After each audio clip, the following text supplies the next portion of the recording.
Dwivedi sir, मुझे बताइए, क्योंकि आप तो डीजीपी रैंक से रिटायर हुए हैं सर, तो आपको सब कुछ पता होगा। मीडिया की मजबूरी होती है, आधिकारिक बाइट मिल जाए तो बहुत आसान है, लेकिन आधिकारिक बाइट तो हम ले नहीं सकते आजम खान साहब से।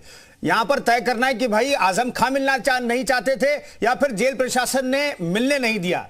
आपकी नजरों में, आप चूंकि जेल मैनुअल को बहुत बेहतर तरीके से जानते हैं, जेल की व्यवस्था को आप बहुत बेहतर तरीके से जानते हैं, तो दर्शकों को बता दीजिए किसकी बात सही मानी जानी चाहिए मेरे लिए, दर्शकों के लिए। जेल प्रशासन का इसमें कोई व्यक्तिगत हित नहीं है। जो मिलना चाहता है, कोई बाहर से जाकर के मिलना चाहता, और जो व्यक्ति जेल में बंद है वह अगर मिलना चाहता तो दोनों को जेल मैनुअल के प्रावधान के हिसाब से मिलाया जाता। ये व्यवस्था है। जेल के अधिकारी, जेल विभाग के अधिकारी अपना विवेक वहां प्रयोग नहीं करते हैं, किंतु जो जेल में बंद है यदि वह नहीं मिलना चाहता है तो जबरदस्ती नहीं मिलवा सकती। ये उनकी तरफ से गलती होगी अगर वो प्रयास भी करेंगे जबरदस्ती मिलाने का। दूसरी एक मैं और कहूंगा, कल को मान लीजिए आज की जो स्थिति है वो है, स्पष्ट कर दिया आपने, सभी के सामने बातें स्पष्ट हो गई। मान लीजिए आगे भविष्य में कुछ समय बाद, कुछ महीने हफ्ते जो भी है, उसके बाद अगर उनकी जमानत होती है और वो बाहर आएंगे, मान लीजिए काल्पनिक बात कह रहा हूं, वो स्थिति स्पष्ट कर दिए कि वो कह सकते हैं मैं तो मिलना चाहता था, ये मिलाना नहीं चाहते थे, या वो भी कह सकते हैं मैं मिलना ही नहीं चाहता था। तो इसे तो चुप भी रह सकते हैं। तो उस समय तमाम चीजें अपने आप स्वतः स्पष्ट हो जाएंगी। लेकिन फिर अभी जेल विभाग के इधर साहब मैं एक चीज और ऐड ऑन करना चाहता हूं, फिर अपनी बात खत्म कीजिए। मैं इतना जानना चाहता हूं कि एक राष्ट्रीय पार्टी के प्रदेश अध्यक्ष अजय राय मिलना चाहते हैं, और क्या जेल प्रशासन, जेलर जो इतनी हिमाकत कर सकता है कि झूठ बोल के उनको टरका दे? नहीं, ऐसा नहीं है। आज ये अध्यक्ष राष्ट्रीय पार्टी के प्रदेश अध्यक्ष हैं। अगर ये शुभचिंतक होते, मित्रता होती, व्यक्तिगत संबंध भी होते, तमाम राजनेताओं के भले अलग अलग पार्टियों में रहते हैं लेकिन व्यक्तिगत ताल्लुकात होते हैं, तो वो ऐसी परिस्थिति मिलने जाते हैं। लेकिन ऐसी कोई बात नहीं है। आज ये अध्यक्ष हुए, अभी कुछ समय पहले जब अध्यक्ष नहीं थे, कई महीना आजम खान साहब जेल में बंद थे, तो अगर शुभचिंतक होते तो चुपचाप जाकर के मिलाते, अपनी बात उनसे कहते, जो है वो मिलते भी। चीजें स्वतः स्पष्ट है। दूसरा, प्रदेश और देश के नागरिक बहुत समझदार है। मैं इतने कहूंगा, बहुत समझदार है। जितना लोग समझते हैं ऐसी बात, लोग समझदार है, नागरिक समझदार है और सच्ची बातें समझते हैं, वो भी जानते हैं सच्चाई क्या है। सुनील कांसी साहब, क्या मुस्लिम वोटों के लिए ये नूरा कुश्ती दोनों पार्टियों के बीच में चल रही है? मैं आपके नजरिए से देखना चाहता हूं, समझना चाहता हूं। नहीं, बिल्कुल, क्योंकि देश की आजादी के बाद देश में मुस्लिम समाज के लोग अच्छी खासी नौकरियों में थे, मगर समाजवादी पार्टी, कांग्रेस, बहुजन समाज पार्टी ने इतना विकास किया कि आज की तारीख में 1 से 2% सिर्फ मुस्लिम समाज के लोग नौकरियों में रह गए। रही बात मिलने को लेकर, ये पूरी तरीके से स्टंट था जो कि समाजवादी पार्टी ने कह दिया। कोई भी जेल में किसी भी तरीके से मिलने के लिए जा सकता है, पूरी प्रक्रिया है, उसको पालन करने का काम करिए आप, मिलाई करें। सैकड़ों लोग आज हर जेल में मिलने का काम कर रहे हैं। रही बात, अभी समाजवादी पार्टी के प्रवक्ता बोल रहे थे कि बड़ी कष्ट में है वो लोग। अभी आजम खान जी के बेटे हरदोई में बंद है, उनकी सगी मौसी मिलने गई, उन्होंने कहा किसी भी तरीके की कोई दिक्कत नहीं है, अब्दुल्ला की तबीयत बिल्कुल सही है, सब कुछ उन्होंने आकर स्पष्ट करके बाइट देने का काम किया। चैनलों में भी चलते हुए दिखाई पड़ रहा था। कोई भी उन्होंने ये नहीं कहा कि हमको यहाँ पर प्रशासन जो है हमको यहाँ पर परेशान कर रहा है या मेरी तबीयत खराब है, हमको दवाई नहीं दी जा रही।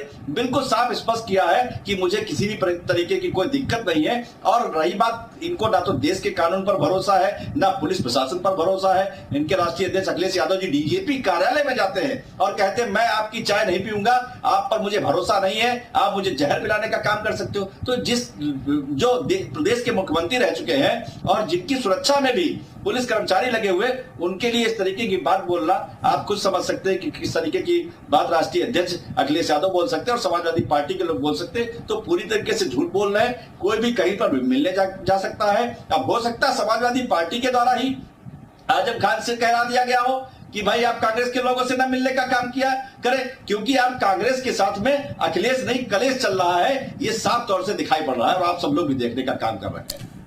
ठीक है, अभिषेक राय साहब, अखिलेश यादव मिलने जाएंगे कभी या हाल के वक्त में? चूंकि बात तो हो गई, आपने कहा कि शिवपाल जी ने भी बात की है, अखिलेश यादव ने भी बात की है, लेकिन क्या मुलाकात करने जाएंगे?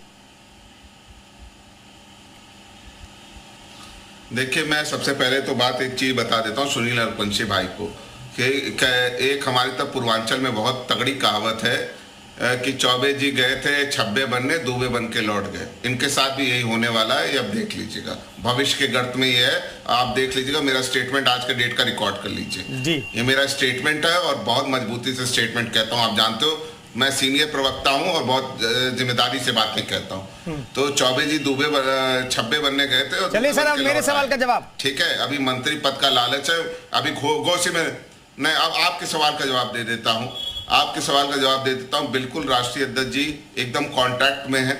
अब्दुल्ला आजम साहब से भी बात होती है, आदरणीय फातिमा जी से भी बात होती है, आदरणीय हमारे बड़े नेता आजम खान साहब से भी बात होती है। अब बहुत जल्दी आपको दिखेगा समाजवादी पार्टी अभी रोड पे दिखेगी आपको।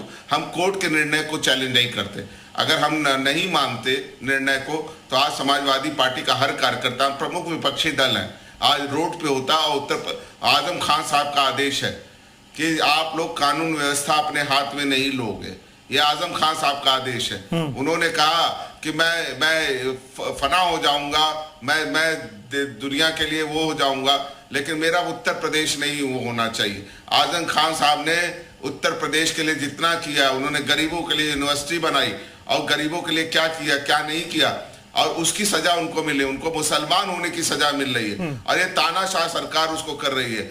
अब ये लोग क्या समझेंगे उस बात को ये लोग क्या समझेंगे? ये जनता समझ रही है। अभी आपने देखा आपके चैनल पे ही जनता की आवाज किस तरीके से आई है, आपने ये खुद देख लिया। आपके चैनल पे लोगों ने किस तरह की बात कही है, वो समाजवादी विचारधारा के हैं। समाजवाद सबको साथ लेके चलने का काम करता है, किसी को। ठीक है, संजय चौधरी जवाब देंगे। संजय चौधरी साहब, ये सीधी मुस्लिम होने की सजा क्यों दे रहे आजम खान साहब को? आप इतने कद्दावर नेता हैं। जिस मामले में जेल में हैं, उस मामले में एफआईआर आजम खान साहब के खिलाफ, उनके पुत्र के खिलाफ जो चुनाव मैदान में थे कैसर अली, उन्होंने की है। आजम खान साहब के खिलाफ जिन मुस्लिम विधवाओं ने, मुस्लिम गरीबों ने, मुस्लिम मजलूमों ने, जो स्वयं अल्पसंख्यक समाज की थी, उन्होंने ही एफआईआर की है। और मुझे तो लगता है कि आजम खान साहब के साथ षड्यंत्र हो रहा है। आज इसी चैनल पर समाजवादी पार्टी के बड़े सीनियर स्पोक्समैन जैसा आप कह रहे हैं, उन्होंने रहस्योद्घाटन किया है कि इन तीनों अपराधियों के साथ आजम खां और शिवपाल लगातार फोन पर बातचीत कर रहे हैं।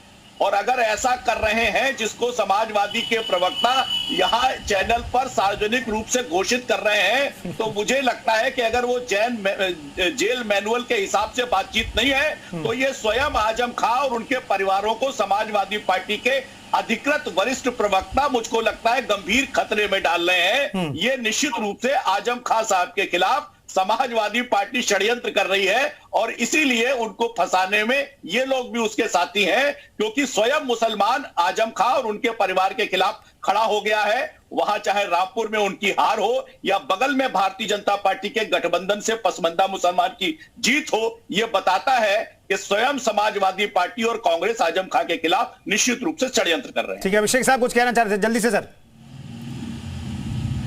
जल्दी से। नहीं, मैं संजय चौधरी जी को ये जरूर बताना चाहता हूँ, बहुत जल्दी से बताना चाहता हूँ संजय चौधरी साहब को कि किसी से वार्ता करने का मतलब ये नहीं होता कि जेल मैनुअल हम लोग तोड़ लें। वार्ता करने का मतलब होता है हमारी मुलाकात होती है, हमारी किस तरीके से बात होती है। हमारा जिलाध्यक्ष गया था वहां पे, हमारे जिलाध्यक्ष के माध्यम से फोन पर अखिलेश और शिवपाल जी की बात होती है। अरे सुन लीजिए, आपने इसी चैनल पर कहा है कि फोन पर अखिलेश जी, शिवपाल जी की तीनों से बातचीत होती है। संजय चौधरी जी बात तो सुनो, फिर से सुन लो मेरे भाई, आप सुन लो, आप अपनी बात को रिवाइंड। हमारा जिलाध्यक्ष गया था, जिलाध्यक्ष के माध्यम से बात हो सकती है। आपने कहा, मैं कोई रिवर्स नहीं कर रहा हूँ, शिवपाल जी ने बात की है। आप लोग की तरह मक्कार नहीं हूँ, मैं जुमला नहीं बोलूंगा, शिवपाल ने बात की है, ये आपने इस चैनल पर स्वीकारा है और मुझे लगता है कि इस चैनल पर स्वीकारने के बाद। अभिषेक जी, आपने ये बात तो कही ना, अभिषेक साहब की फोन पर बात होती है, इतना कहा इन्होंने, ये कहा है इन्होंने कि फोन पर बात होती है। जब वो जेल जा रहे थे उससे पहले हमारी वार्ता हुई, हमारी जब इसका जेल गए थे मतलब उनसे जेल पहले जाने के वार्ता बाद हुई है बातचीत नहीं करके माननीय आए आप। राष्ट्रीय अध्यक्ष जी के माननीय आदरणीय शिवपाल यादव जी, नहीं, उससे अब आप पहले अपनी बात बात से हुई। अरे पलट सुन रहे हैं। लीजिए, उनके साथ जाति कर रहे हो, अरे चैनल इतने पर तानाशाह कहने हो गए के हो, बाद आप पलट अरे रहे इतना हैं। डर क्यों गए? चलिए अब इस बात वाली बात को पीछे छोड़ देते हैं। इतना डर संजय जी इस बात वाली बात को पीछे छोड़ देते हैं। प्रियंका जी भी उंगली उठा रही है, मैं प्रियंका जी में आ रहा हूं, लेकिन संजय चौधरी साहब ये इस बात का जवाब तो दे लीजिए, क्या मुस्लिम होने की सजा आप लोग दे रहे हैं आजम खान साहब को? देखिए मुसलमान ही उनके खिलाफ एफआईआर कर रहा इसका है, जवाब उनके खिलाफ जितनी भी एफआईआर है, इस मामले में भी जन्म प्रमाण पत्र के मामले में भी जो मूल एफआईआर है वो मुसलमान उनके खिलाफ जो चुनाव लड़ रहे थे आजम खां के पुत्र अब्दुल्ला साहब के खिलाफ, उनकी एफआईआर है। और आजम खां साहब के खिलाफ भी जो एफआईआर है नहीं राय साहब, ये तो सच्चाई है ना कि आजम खां के खिलाफ जितने एफआईआर हुए उसमें से आधे से ज्यादा मुस्लिमों ने उनके ऊपर एफआईआर किए। प्रियंका जी कुछ कहना चाह रही, प्रियंका जी जल्दी से। देखिए मैं सिर्फ इतना सा सवाल पूछना चाह रही हूँ। आ रहा हूँ राय साहब।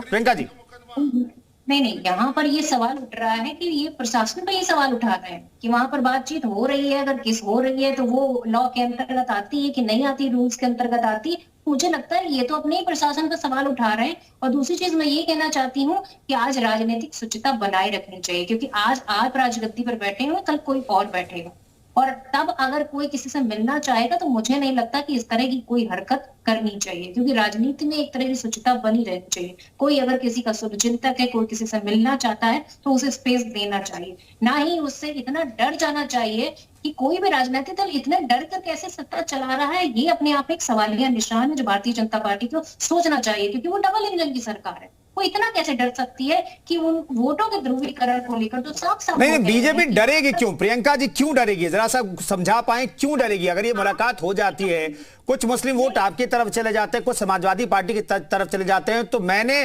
जो अभी तक देखा है वो तो फायदा होगा बीजेपी को। वोटों का बिखराव के नजरिए से देखें, पॉलिटिकल एंगल से देखें तो बीजेपी को तो फायदा हो जाएगा। बीजेपी क्यों रोकना चाहेगी इस मुलाकात को? भाई अभी तो कोई चुनाव में नहीं है, कौन से वोट की बात कर रहे हैं? चुनाव मध्य प्रदेश में चल रहा है, चुनाव छत्तीसगढ़ में चल रहा है, कौन से वोटों का ध्रुवीकरण हुआ जा रहा है? ये तो फ्यूचर का ही डर है, इतना डर। चलिए बहुत बहुत धन्यवाद इस चर्चा में शरीक होने के लिए। मुझे पीसीआर से कहा जा रहा है वक्त इतना ही था। बहुत बहुत धन्यवाद तमाम मेहमानों को चर्चा करने के लिए।